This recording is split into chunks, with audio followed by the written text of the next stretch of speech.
conventionnelle kibakiste, l'écriture mando est-elle enseignée? Ou soit nos enfants continuent toujours à leur dire voilà, les fleuves Congo à dérive, alors que cet enfant n'a jamais vu ni ces dérives-là. Même lui, l'enseignant, c'est plus des qui il n'a jamais vu les fleuves Congo. Monsieur Perrault n'a compris vos préoccupations. Merci beaucoup. Donnez-nous le temps de pouvoir répondre. Merci. D'accord. Comme j'avais dit que nous prendrons une série de scènes, une autre intervention, afin que je donne la parole aux intervenants. Il n'y a pas de question. Oui, voilà, le micro. Oh, les caméramans tournez là-bas, c'est pas moi. Je m'appelle M. Doumine. S'il vous plaît. Je m'appelle M. Doumine. J'ai des petites questions. Micro, n'entends rien. Je m'appelle M. Doumine. J'ai des petites questions à poser. D'accord. Plus précisément à M. Batou la Kiese. Bamoni Kiese. Et M. Bavoui.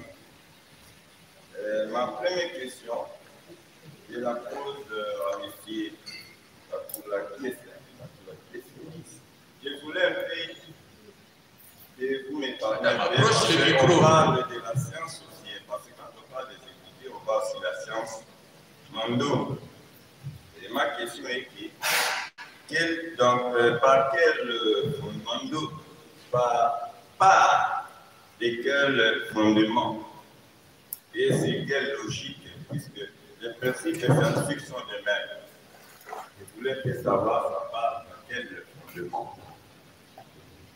Et ma deuxième question à M. Bavoui, quelle innovation réelle apporte l'écriture Mandobé dans l'éducation de nos enfants négaux? Quelle innovation réelle? Oui, ça le négocier. D'accord. Donc, la première question, c'est Maurice. La deuxième, c'est le CT qui va en parler. Alors, troisième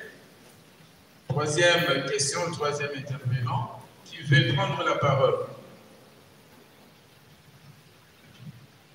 Qui veut prendre la parole. Peut-être que quand on va répondre, ça va vous donner de la matière pour pouvoir intervenir, puisque je ne vois pas. Je pensais qu'il y aurait un engouement aux questions, mais je sens que tout le monde se rétracte un peu, tellement que la matière était alléchante, et non, les gens se disent à quoi sert de poser des questions. Bon, on répond d'abord aux deux premières questions. Alors, je voulais un peu, M. Perrault, par rapport à la question posée, je crois que cette question, ça va de l'éducation nationale. Ce n'est pas ici les intervenants qui peuvent aller insister pour que ce programme soit... Nous avons le programme des cours, programme national, des cours qui